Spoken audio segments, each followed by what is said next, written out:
어제는 저희들이 48절을 보고 참 힘들었을 것 같은 바디메오에 대해서 좀 생각을 해봤습니다. 오늘 그 연장선상에서 제목은 간절함과 외침의 방향. 오늘 좀 방향성에 대해서 좀 생각을 해보겠습니다. 목적, 방향성에 대해서 좀 생각을 해보겠습니다.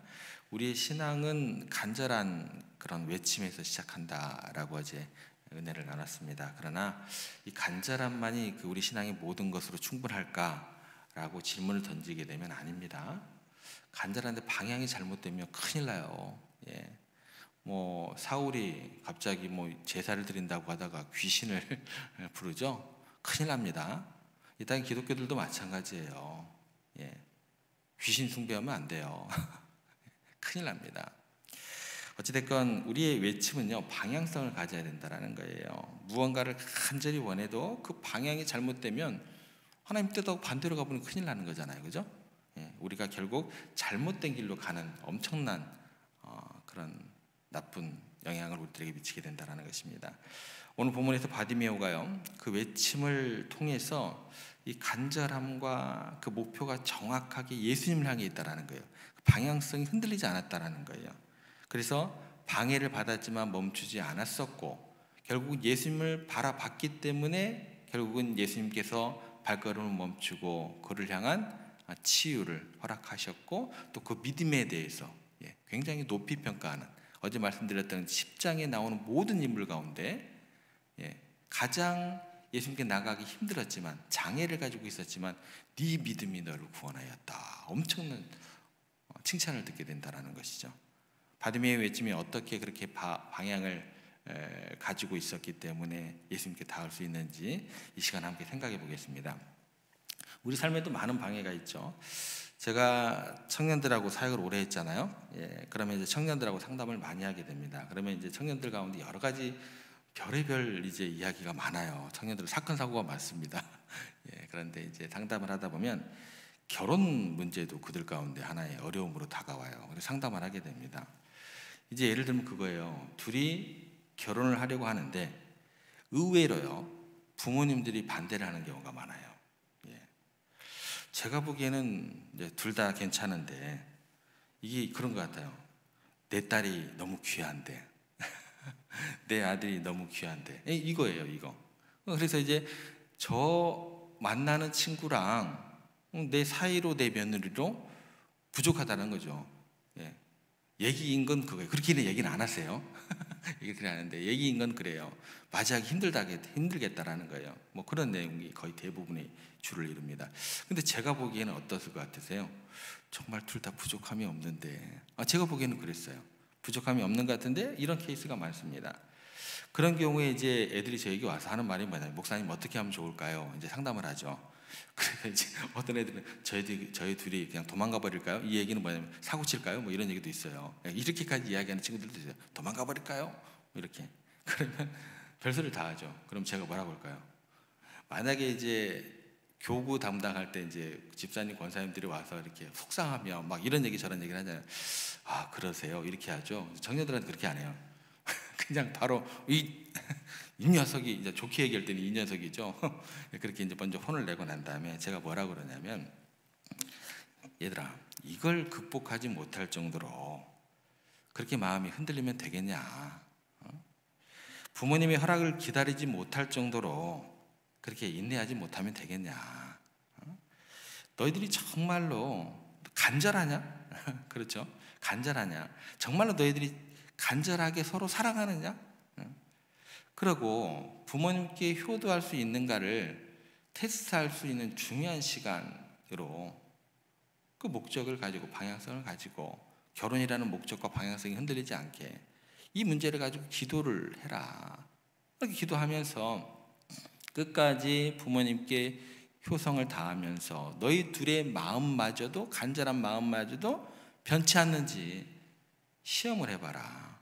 테스트를 해봐라.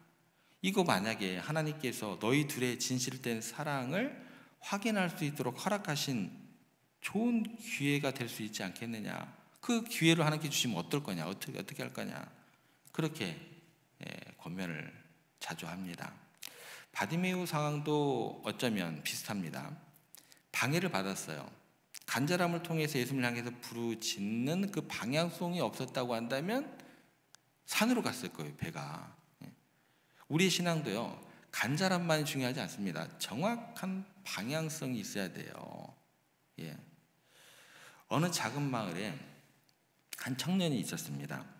그가 매일 1시간씩 문을 안에서 딱 걸어 잠그고, 아무도 방해를 받지 않기 위해서 문을 걸어 잠그고 조용히 앉아서 자기의 신의 이름을 부르면서 열심히 기도를 했습니다. 화를 내지 않고 욕심을 내려놓는, 그렇게 자신의 마음이 잘 다스려지기를 위해서 기도를 했습니다. 매일 1시간씩. 어느 날 촌장이 젊은이에게 물었습니다.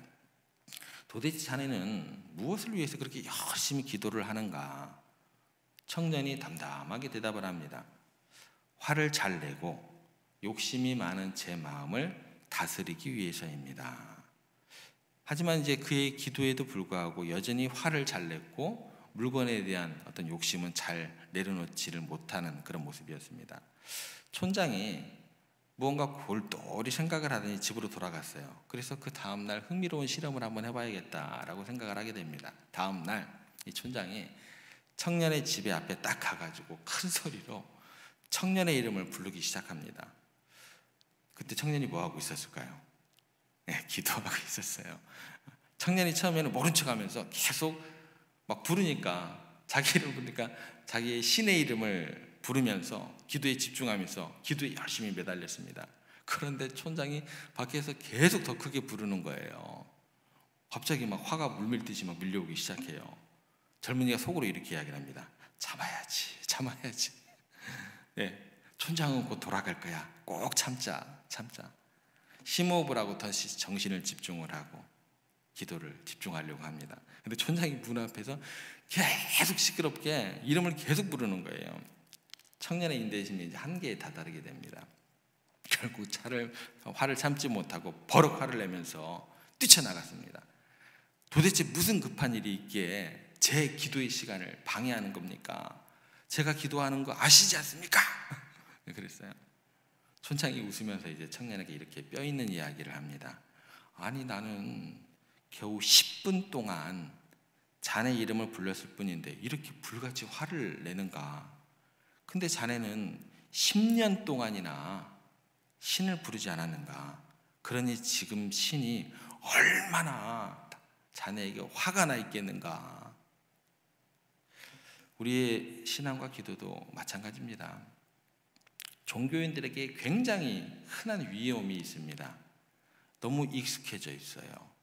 뭐예요? 종교적인 의식이에요. 예. 습관적인 신앙생활에 익숙해져 있어요. 이런 것들로 인해서 정말 자신이 원하는 것, 바라봐야 될 방향성, 그 목적, 여기에 대해서는 별로 간절하지 않아요. 예.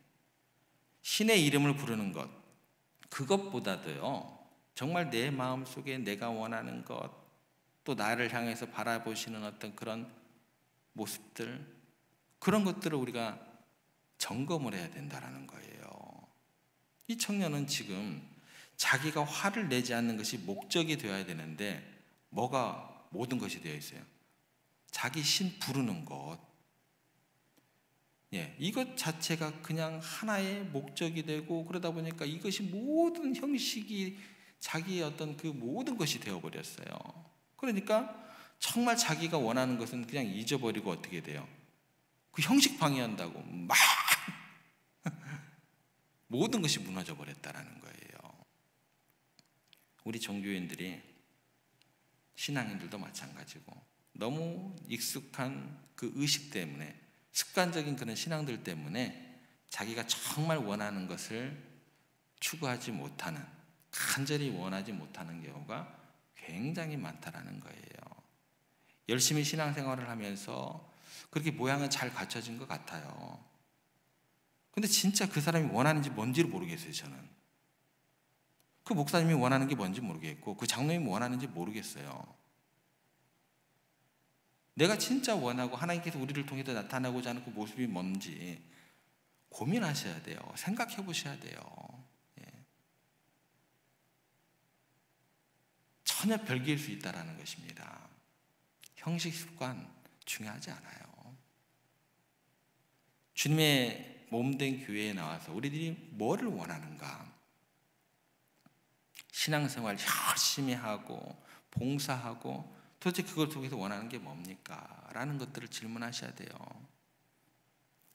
그리고 그 원함에 진정성이 있느냐, 그것도 돌아보셔야 된다는 것입니다. 이 청년처럼 그냥 열심히 부르는데 정말 내가 원하는 것을 원하지 않고 부르는 것 자체가 습관화되어 있으면 안 된다는 거예요. 제가 어제 신방을 다녀왔습니다. 예배란 무엇이냐? 그 가정에 이야기했던 거, 부모님께 최선을 다하십시오. 갚으라. 은혜를 누구에게 갚으라? 부모에게 갚으라. 그게 여러분들이 드려야 될 예배입니다. 라고 이야기해드리고 왔어요. 예배가 뭐예요, 여러분들? 여기 앉아서 1시간 땡 정각에 땡 하며 드려서 땡 하고 마치고 쪼르륵 가는 게 예배예요? 그런 예배 하나님께서 기뻐 받으실까요? 고민하시고 어떤 게 영과 진리로 예배를 드리는 것이, 영과 진리로 예배하라고 하셨잖아요. 정각되면 딱 예배 땡 쳐가지고 시작하고 딱 정각되면 맞춰라. 이게 예배라고 안 하셨습니다, 여러분들. 시간의 의미도 중요치 않아요. 중요한 게 뭐냐? 정확하게 생각하시고 정확하게 판단하시고 그래야 영과 진리로 하나님을 예배할 거 아니에요. 우리의 신앙이 형식적일 때가 너무 많다라는 것입니다. 예배를 드리고 기도를 하고 봉사를 하지만 정작 우리의 마음은 뭐예요? 하나님에서 멀어질 때가 많아요. 그러면 사람도 안 보이죠. 사람에게도 멀어지게 되고 그렇게 된다는 거죠. 이단의 특징이 뭐예요? 가정이고 뭐고 다 팽개칩니다. 교주만. 그게 신앙의 제대로 된 모습일까요? 아니다라는 거예요. 이 바디메오는 사람들이 꾸짖는데도 간절히 부르짖었고 예수님께서 도대체 뭐 해주기를 원했냐 했을 때 명확하게 그거 한 가지 딱 이야기합니다. 바디메오가 사람들이 그렇게 꾸짖는데 잠잠하라 그러는데 바디메오는 예수님께 정확히 집중을 하고 예수님 목소리를 정확히 듣고 그 순간 놓치지 않고 정확하게 얘기했다는 거예요. 내가 보기를 원하나이다. 가장 절실한 필요를 정확한 때에 예수님께 이야기할 수 있었다는 거예요. 명확하게 구할 것을 정말 정확하게 구했다는 거예요. 그런데 우리는 종종 너무나 많은 것을 구하면서 정작 내가 구해야 되고 바라야 되고 그래야 되는 것도 잊어버릴 때가 많다는 거예요. 저 같으면요, 제가 바디메오라고 하면 저 같으면 사람들이 이렇게 막 꾸짖으면 예수님께서 부르는 거 딱 중단하고 난 다음에 뭐 했을까요? 당신들이 내게 그럴 수가 있어?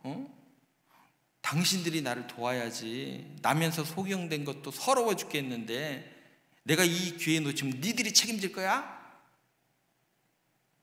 예수님께 부르짖어야 되는데 그게 나의 생명과도 같은 일인데 그거 딱 중단해버리고 자기 방해하는 사람에 대한 막 원망 때문에 막 성질내고 막 화내고 저 같으면 그랬을 것 같아요. 그렇게 그 사람들과 말로 씨름하다가 예수님 정작 지나가는 거 놓쳐버렸을 것 같아요. 그런데 바디메오는 저와 같지 않았다라는 것이죠. 더 그 사람들이 방해를 하든 말든 더 크게 예수님을 부르셨다라는 것입니다. 우리들이 신앙생활하면서 무엇을 위해 열심을 내는가 한번 돌아보시기를 바랍니다. 돌아보셔야 돼요. 지금 방향이 어떻게 바뀌어 있는가를 바라보셔야 돼요. 정말 우리들이 원하는 게 무엇인지, 정말 하나님 앞에서 해결받고자 하는 것이 무엇인지.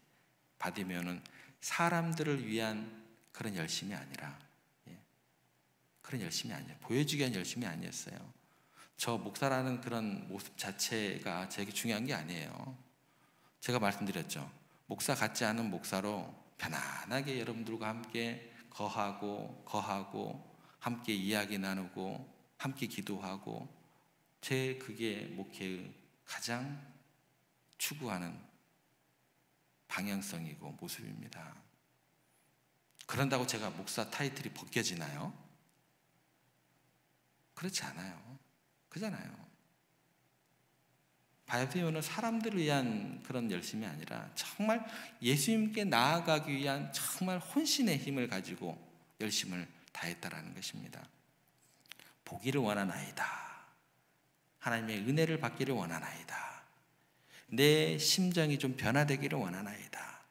예수님 닮기를 원하나이다.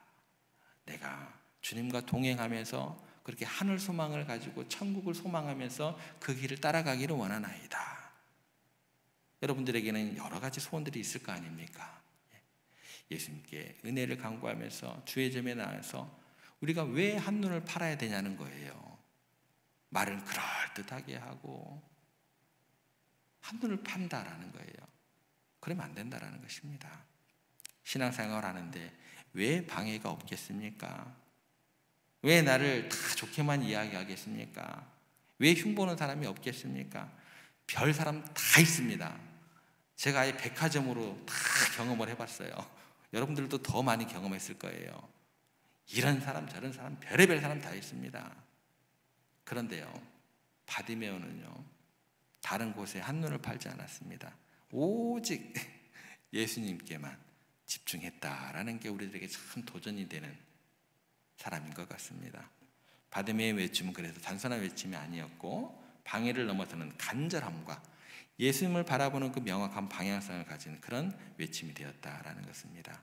이런 외침은 예수님께 상달되었고 그의 삶이 완전히 변화되는 그런 예수님으로부터의 치유와 칭찬을 받게 됩니다.